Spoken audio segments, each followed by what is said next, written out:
Ulawinaka, and welcome to For the Record. The Pacific Island Private Sector Organization, or PIPSO, just over a week ago elected its new chairperson. Fijian banking executive Mr. Howard Polotini takes over the helm of PIPSO, and he is our guest tonight and will be talking to us over the course of the show about some of the issues that PIPSO is working on. PIPSO is roughly described as a lobby group which advocates for better partnership between private sector and the government, and also advocates for more partnerships around the region, as the name suggests, and the overall goal or objective is to benefit the Pacific economy, national economies, and at the end of the day to benefit people on the ground. Mr. Polotini, thank you very much for being on the show. My pleasure. Welcome to For the Record. Let's begin with, let's set the framework for this show. PIPSO works on a regional level. It overarches 14 Pacific Island member countries. What are some of the emerging issues which PIPSO has identified and which the region needs to tackle in this changing day and age? Well, I think there are a couple, and we've identified it, and that's something that we keep our focus on, along with the national governments and the regional organizations.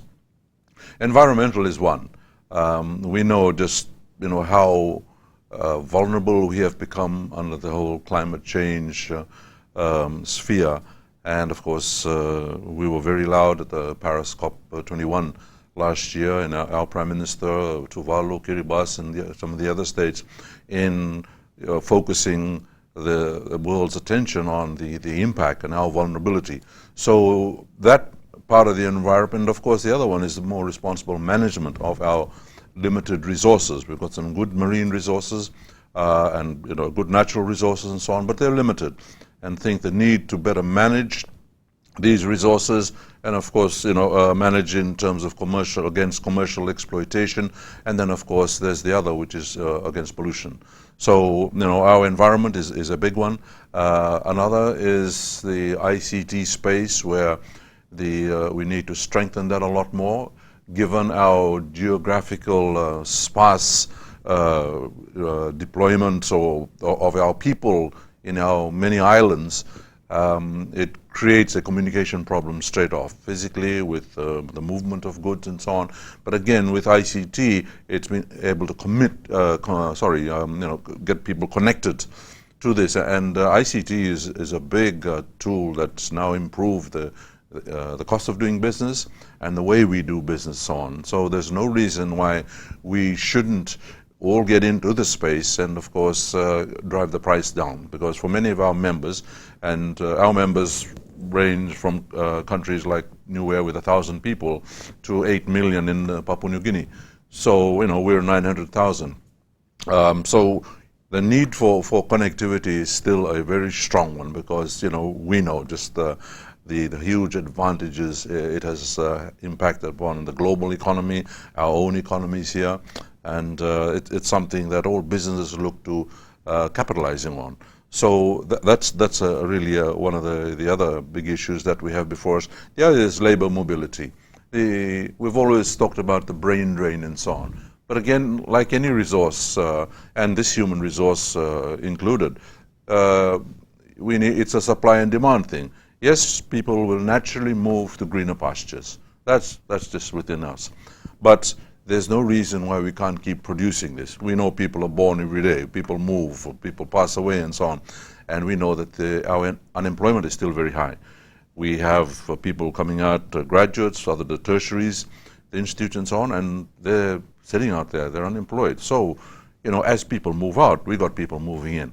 It's just a matter of us addressing this and ensuring that we have the given opportunities, that we have the right education, the skills that are being taught through our tertiaries meet the needs of the economies that they meet. That's been an area of topical interest for us over the past few years. And of course, government of Fiji set up the National Employment Center to try and get these people registered, give them some basic life skills training, and then farm them out to the employers for work experience and so on.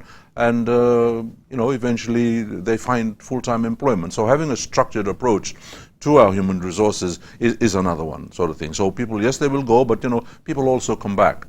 People also come back, and they come back with them. And we know that particularly some of the bigger countries like Fiji and Tonga, Samoa, Papua New Guinea, a lot of our good people have had good work experience offshore and come back to serve in some form or the other, or they come back to invest.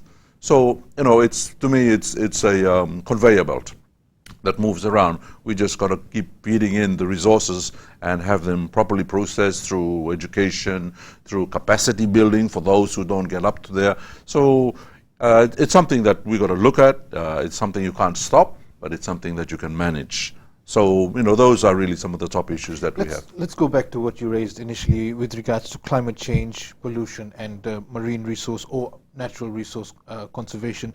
Some would argue that the private sector itself is the biggest contributor to climate change, and the private sector is the largest polluter, and the biggest cause of all these challenges that the Pacific is facing. How does PIPSO fit into this? Because you are made up primarily and inherently of private sector organizations. Yes, sir. Oh, I fully agree. Yes, private sector on an highly industrial level, definitely. Private sector responsible for a lot of ills against the environment and so on. I mean, even the spillage of waste, fuels and oils and so on into our Suva Harbour here is a glaring example. But in terms of contributing to the global damage, if I can call it that, of course, we are very minor, very our part of the world, in the part of the world. Yes. But small and in scale and in proportion.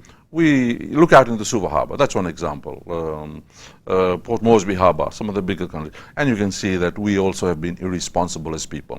And private sector with manufacturing, with some of the fuel installation for some of the ships and so on that come in and so on. Yes, I mean, we've got to take care of the small because we've seen the damage that it can do. I mean, our natural resources, go to the market and you don't see some of the food that we've had before. So definitely yes, private sector, but of course there's been a lot of good governance coming, a lot of standards, a lot of research gone into this, and we stand need to be corrected in the way we do business, definitely, and it's one I think that we're woken up to and we're addressing very well. And again, another one where government has a part of ensuring that proper regulations are in place, and of course of policing these. So with good corporate governance, good regulation, good policing, we can only improve on what we have, the damage that we've done to our own environment. Just very quickly, before we go to a break, very quickly, is PIPSO relying on corporate responsibility and corporate governance for your members to abide by some of the local legislation and standards so far as pollution is concerned? Yes, definitely, good corporate governance. And I'm proud to say that, as a Fijian, our Fiji Commerce and Employers Federation has been, we've been around for 56 years. And we've very much worked with our, the bigger employers and so on, but now, of course, we've gone right down into micro enterprises in our membership sort of thing. But that's something that we've got to be compliant. That's one thing. We've got to get the big tick, and that's something that we always engage in government in, that, if they're doing wrong, we will help with our own membership to put things right. So compliance is huge, and it's something that we have got to be as responsible employers and businesses. Thank you very much, Mr. Polotini. We're going to take a quick break now. We'll be back shortly.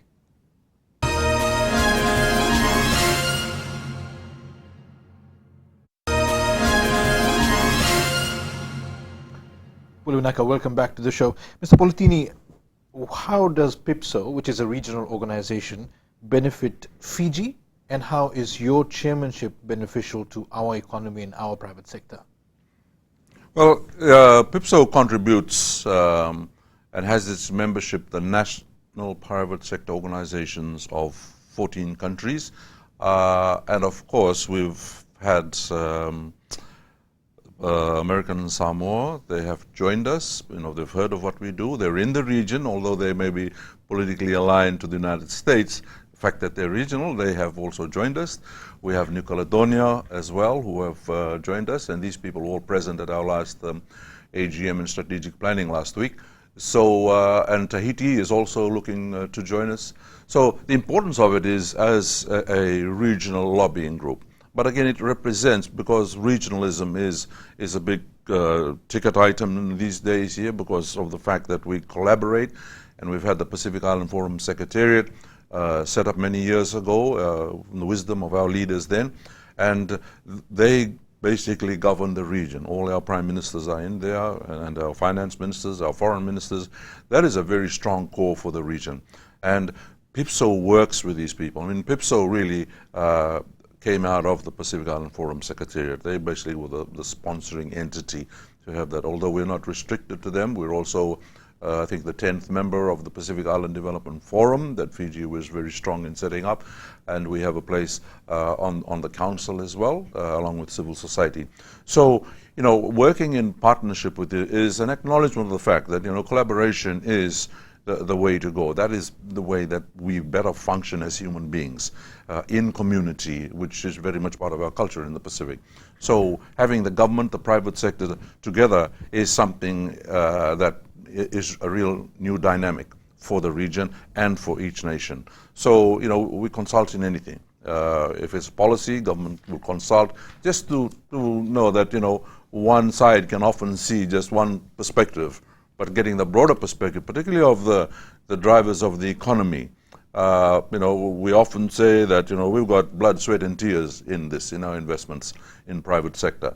And of course, it hurts when things don't work. So they've got a vested interest in ensuring that our engagement with government in influencing policy and regulations, engaging with donor agencies far and wide, and you know that is through the European Union, through the Asian Development Bank, through the Asian Employers Federation, but globally we engage through the UN and all its agencies.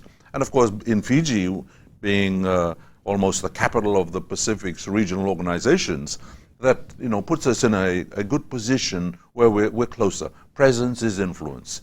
And this is something that we have to make full use of here in being able to have these face-to-face engagements and so on, which is the best way of communicating our issues to each other. So it's an opportunity, it's a pretty good forum we have set up here in Fiji, and it's one though that, you know, we learn from our mistakes and weaknesses and so on.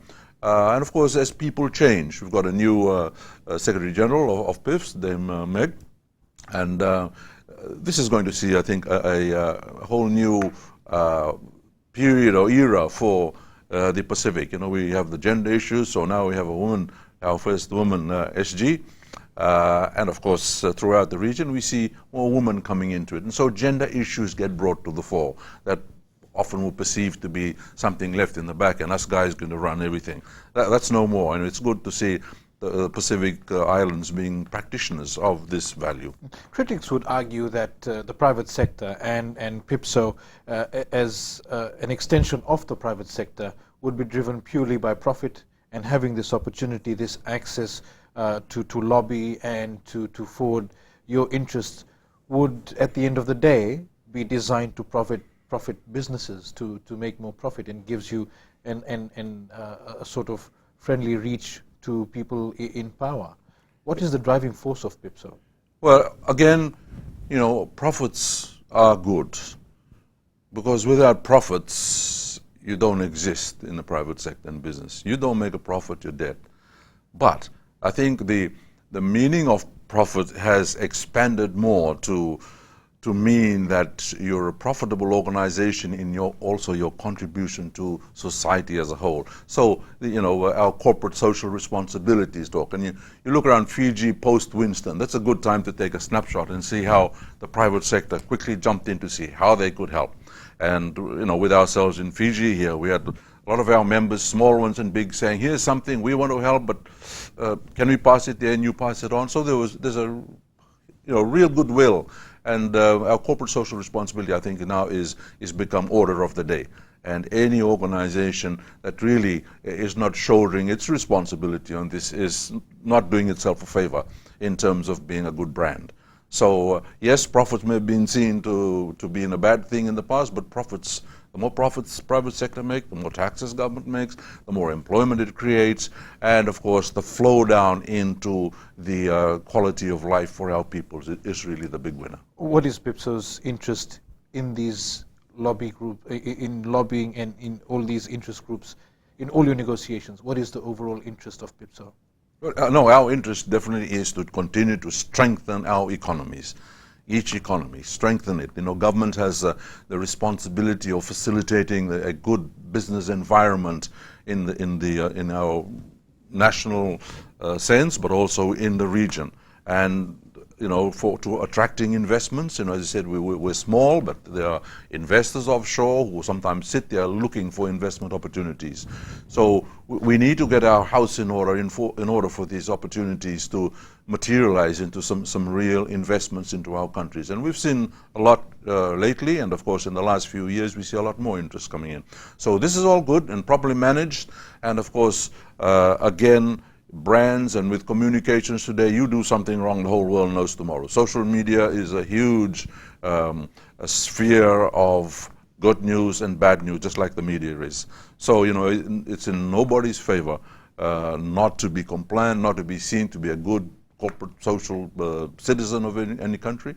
So PIPSO really is in there ensuring, again, when we're engaging with government, government is about setting the rules, setting the policies, engaging with us, and so on. So compliance is also a huge issue. Good corporate governance, compliance. These are all things that the private sector have to bear in their responsibility. And of course, creating opportunity, yes, but opportunity also comes with the responsibility for us to engage and to continue to drive the economy so that there's room for the bigger businesses, the medium size, or what we call the small and medium enterprises, and of course micro enterprises. People out in our rural areas, a lady coming back from her little farm or her fishing, or doing some handicrafts, being able to turn that into a good commercially viable product.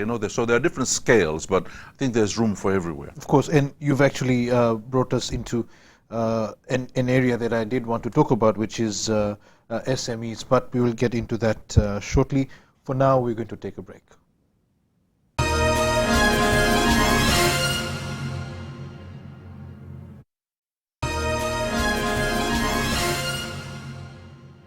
Good evening and thank you for joining us. We are speaking with the newly elected chair of the Pacific Island Private Sector Organization, Mr. Howard Polotini. Mr. Polotini, we've briefly spoken about SMEs, small micro enterprises, which is seen as one of the driving forces of the economy for places like Fiji and the rest of the Pacific, given our economy of scale. PIPSO, as we've discussed, is sort of, one would describe it as an interest group for the big businesses, large exporters which have interests around the region with neighboring countries, whereas SMEs operate primarily and 99% within countries. How does PIPSO tie in with SMEs, and what sort of opportunities do these small businesses have? What sort of access do they have to PIPSO? Oh, Edwin, very much, they're very much in the forefront of what we do, because we are not big industrialists in this region of the world. The biggest factories that you see around are biscuit factories and perhaps house sugar in Fiji and mines and so on. But we're not big industrial country. We never will be. But we have services and we have products. And really the focus has been in the bottom of the pyramid, I call it, which is really our grassroots people. We've got people out in rural areas, and we want people to stay in rural areas because urbanization creates its own issues. We can't have people all moving into the urban centers and then finding that there's no employment, because then that breeds the social problems that we have. And Suva is typical of this, and any other city has of this. So we need to try and keep people where they're out in the rural areas, but they need to be doing some decent work, some profitable work, and this is where I think a good environment, and which of course a lot of our people are landowners as well, so they have land which is a huge resource, but it's not being developed, or the space not being used to put something on that can value add and so on. So that's the whole scenario of it, and it's a matter of playing it correctly. And we've focused a lot of our attention on capacity building in the agribusiness. That's something that still has a huge potential that has been untapped or underdeveloped. for various reasons and so on. So agribusiness is very much one that we're very focused on. And right now, together with our partners, CTA, the Center for Agricultural and Technical Assistance out of the EU, which is also part of the ACP, and all our Pacific ambassadors form that commune in Brussels. So we've been able to negotiate and win the confidence of CTA. So we're going to have a program launched next month in Samoa, and this is where about 40,000 farmers in the region and individual household farmers actually come together, and in the process learn how they can get more skills, learn what some of the rules are in order to export things, the hygiene matters, quality factors and things like this. And of course here in Fiji we've had an IFAD project which was a public-private partnership up in Nandirivatu with about 230 farmers, individual farmers in high-value agriculture. Right? I mean, you and I can buy our cabbage on the side of the road when it's good for $1 cabbage and all these nice vegetables and so on. But in terms of a good, viable commercial product, high-value product, so that the hotels can safely take it, purchase it, and supply chains can work a lot better. So, we've always talked about the high cost of importing things like fruit and veggies here, and yet we have the ability to do a lot of this ourselves. So these are some of the areas that we address and throughout the whole Pacific Island. So agribusiness is very much in scope for us, and it's one that we're getting some good partnerships with people like CTA and through IFAD, the International Fund for Agricultural Development. So we've seen some here in Kumbalau and Bua, up in Nandirivatu. I think the Singatoka Valley is also being eyed as that. So it's getting a lot of the farmers to come together, teach them how to produce, the skills, the science around it, which is accessible through a lot of our organizations here. The Pacific Community is one of those sort of things, and of course some of the external ones. So yes, a lot of focus on SMEs, because that's what we are built of, SMEs. Do you believe that the larger private companies are supportive of SMEs? Sometimes the problem is that the larger companies are so popular, they have so much access and reach to the consumers that these SMEs, as we said, operating by the roadside, have little or no access. Yes, no, that's true. But I think it's a perception because, again, we need to, the bigger ones need to support the smaller ones. And again, the small ones are right here. And it will always be more economical to buy your goods and services of some of our smaller local operators. However, of course, we know that there are criteria to be met. Standards, quality standards is really the main thing. The consistency of supply is another issue that's come up and so on. But all of these come through, building our front-end people who are actually going to plant. They're going to have to discipline themselves in the production and in the knowledge about how you make sure that you get the supply in at the right time and so on. It's a huge challenge for people in agriculture, but there's a lot of science around this now, a lot of knowledge and present right here. And of course, externally, we have access to the latest research and so on. So, again, this partnership aspect, the public-private partnership, which has come into strong focus globally, is something that is very much needs to be exploited for the best. I mean, we have some good structures in Fiji through our traditional systems going into the villages and so on. In our settlements, people with small parcels of land on lease and so on, and doing agriculture. But again, it's one where we need to capacity build, and our focus is getting to know their needs and trying to meet the needs or facilitate help for them. Okay, and with that, we've come to the end of another segment. We'll be back after a short break.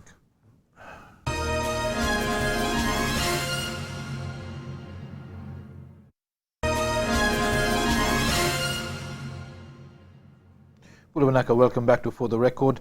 Mr. Polotini, what are some of the growth areas in the region? For PIPSO members, we're talking about the economies of Fiji, the economy of Samoa, Tonga, and all these small Pacific Island states. Where is the area of growth in the near future? Well, I think it's always been here, and that's tourism. That's tourism. And if you look around the world today and see the conflicts, the terrorism, the some of the natural tragedy and natural disasters that go on in some places, Africa with droughts and again with huge monsoons, the climate change impacts there. It makes the Pacific still, our peaceful Pacific, I look at it as a very attractive place to take time out, to go for a nice holiday, to leave the pressures and stresses of business, of all that people have in these much larger economies. So we're still a very, highly potential growth in terms of the tourism industry here in the country. And of course, Fiji has known this all along. We are one of the best destinations. We have some of the best people involved in the industry, from the maids, from the housekeepers, from the waitresses and so on. The services, we're still one of the best. And others can also learn from us, but the Pacific is still. So, of course, we've got the issues like transportation and so on. But I think you can see, there's more flights moving in and out. We can see what our own national airline is doing here, but others also are trying to bring more from our big neighbors. And the Caribbean has always been a very successful story in tourism, because you've got the big continents sitting right by there, the United States and Canada and South America and so on. We've got Australia, New Zealand, but we've got Asia, we've got all the connecting flights that are going through there now. And so we're still a big potential. We're still a great hub as well for people to pass through, spend a few days. So I think the tourism industry still is one that can be developed much further to deliver to our economies. And likewise for our other Pacific islanders. When we get together to talk, they all have tourists coming in. So I guess for some of them, the restriction is the cost of getting there because of the airlines and so on. You've got to do some airport hopping and before you get there. But it's still the area, with our marine resources, with the sea, with all the activities with that, with ecotourism. And all of these, create a huge attraction. So we've got a great product for tourists here. The other, of course, is in agriculture. We've had coconut trees growing here all the time. But how many products do we get out of coconut? And I know that one study one time showed that in parts of India, they could get 100 different products out of coconut. Now, we are well versed with the coconut and we know a lot of its products, but there's more being done. So VCO, or virgin coconut oil, of course, is one of the new products on the shelf because it's related to health. It's good health practice, so on. And we see some good little industries coming up around the island, including Fiji, but Samoa, Tonga, the Cooks, all producing virgin coconut oil because it's good for your health. I mean, it's been sitting there for years, and we often perceive it as being, it's not good for you. But virgin coconut oil is up there. And of course, all the different byproducts, cosmetics, etc., that's made it. Pure Fiji is one of the products that we boast of. Fiji water is another one that's made the global shelf, I put it as I put it. But there are many others, and a lot of this is coming through noni juice. That's another export. Okay, all in little quantities, but still it's profitable. So we still have huge potential there in our agri sector and aqua centers as well to produce niche markets, as the government has always encouraged. Now, along with the interest from tourists that's always been there, the Pacific is emerging on its own on a political scale as well. We're seeing attention from the Asian continent. We've always had interest from the American continent and, of course, neighbors Australia and New Zealand. But there's a sort of, would you say there's a mad rush by all these governments to get into this part of the world and to establish a foothold? And how does that benefit the private sector and via the private sector, the people of the Pacific? Yeah, I think ICT has made the world a smaller place, of course. Transportation, access by air, and so on has made it so. Yeah, definitely, it feels like that there's a race is on, and so opportunity. I think in business you always look at every situation for opportunity. Even in a disaster, there's opportunity. Our hardware companies in Fiji are hard pressed to supply because of the huge damage to housing and so on. So there is opportunity, and we need to take it responsibly. So yes, there's going to be a lot of interest here, but this is up to our political executive to ensure that we manage these relationships here. Yes, and it's great opportunity. Niche markets in China and so on. It's some of the bigger countries in the United States and so on. We've got some of our products showing up in New York shops, health products from out here in Wakaya, I believe. So yes, we've got to look at these little niches, and I think, small is beautiful in this term, because then we don't have to go big scale. A little community of people out in the rural areas, out in the islands, can get together and do something collectively and productively. So, yes, definitely opportunity is something we've got to look at, but again, the responsibility of ensuring that we won't exploit our resources and our people is one that we need to keep a good eye on. And how would PIPSO advise the regional governments when there are these political interests coming in? You have visits by statespeople. In the lead up to all this, what's the stand that PIPSO takes in terms of sort of advancing the Pacific's economic needs? Yeah, again, we drive through our national private sector organizations in the respective countries, and there are some very strong relations, good relations through all of these little countries. No place is too small, and our big neighbors want to help everywhere. But again, it's one where we impress upon our national, because this is where they work through their own government. They sit across the table like this with their government officials, and we've had good feedback on how strong this is, how cordial this is in a lot of these countries, and in Fiji as well, where we can sit with government and look at these issues, these opportunities, looking again for the risks that come with doing business. And of course, the risks not only just with doing business, but the risk to the environment, to the resources that we have. So very much we've got to focus on ensuring a very clear, transparent relations in terms of what we get and what we give in return. I mean, the world's a two-way street, whatever it is. There's no such thing as a free meal, we say. So I think, again, it's diligence. We need to have good due diligence on all of this. And with that, we've come to the end of another segment. We'll be back after this short break. Stay with us.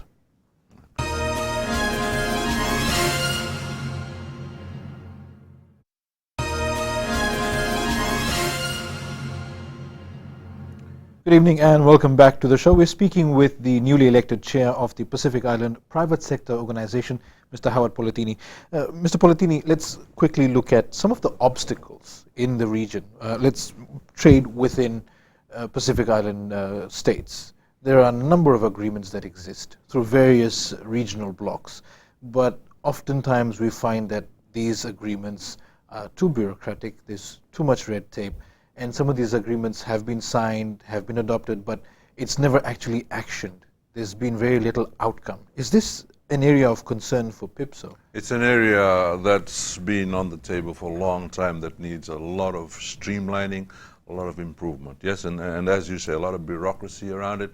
And really, the theme that we would like to put is, ideas and agreements into action. And again, looking at fair play right along. So, the PACER agreements that, some of the bigger countries have said, PNG, Fiji probably, that they're hesitant to sign some of these and so on because they don't feel they're getting a fair value out of it. So, these are issues come out every time you do an agreement. Everybody wants to get, get their feed, their share of it. So it's areas, though, that we will only address through continued engagement in the islands. And of course, this is led by our governments, but certainly influenced a lot by our private sectors who see it in the bottom line. They see it in the matrix of figures that they get, the shipping, the cost of shipping, when it comes to the wharf, how long it stays there, and so on. And, it's a whole matrix of issues. But again, it's one that can only be solved when people come together and really have a good objective look and say, is this the best we can do? Now, we know governments in the region have also been working at trying to streamline a lot of the process. Into it's like, private sector likes a very straight line between things. The shorter the line, the straighter it is, the more economical it is. And of course, this takes time. It might take regulation. It might take investment into infrastructure. And we talked about ICT early on, but there's also our ports and things like this that come to the forefront when we talk these things. The cost of fuel coming down here. There was talk of having if we could have a Singapore type model here in the Pacific as far as fuel comes in, and then we're able to process it. But these are big ticket issues, and have been on there. People have been thinking about it. Thinking of a regional development bank has been another one that's been somewhere in the mind, on the table, but it's never been pushed. So, again, these are some of the issues that will take a long time. They say Rome wasn't built in a day, and maybe this is our Rome, that we've got to keep looking at it and just say, what can we do to make things happen? But do you see, or do you believe that the environment is right now? Are you getting positive sort of sentiments from all these regional partners? Yes, no, definitely. Yep, definitely. We meet as PIPSO, we meet with PIFs. We will be presenting to the Pacific Island leaders in Pompeii in September, and that's where we take our big issues there again, to pass it on to them and say, these are the issues that concern us in the region, and we would like you to look at them. So everybody is looking through the same telescope? Yes, exactly that. It's got to be a unified approach to it, because in the end it's just the same region, it's the same people, the same benefits, the same risks, and so on. So these engagements will, ensure that we have some good outcomes for ourselves. The global talk is Brexit, the British government's decision, or the British people's decision to leave the European Union. How will that affect the Pacific? Well, that's very interesting. I mean, it will. We look at it, and we look at it like we're sitting in a stadium looking down it. But it will, I believe, definitely affect the Pacific in some way. And it could be positive in one aspect of it. That doesn't, and my personal view of it is that Great Britain will be looking out to the broader world, not through the lenses of a member of the EU, but as a sovereign state. And I think they've already started that sort of thing. So, we were still part of the British Commonwealth sort of thing. So maybe trade opportunities, business, or, training, whatever.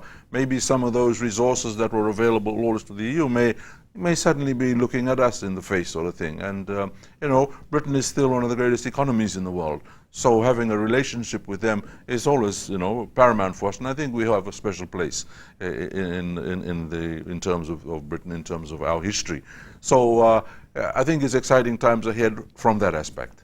Mr. Polotini, thank you very much for being on the show. That brings us to the end for this evening. My pleasure. Best of luck to PIPSO in the future. And that is our show for this evening. Up next is the My Say segment with Nemani Ndalambatiki. But if you have any comments or questions on tonight's show, you can email us for the record at fbc.com.fj. From me for now, good evening. I'll see you next Sunday.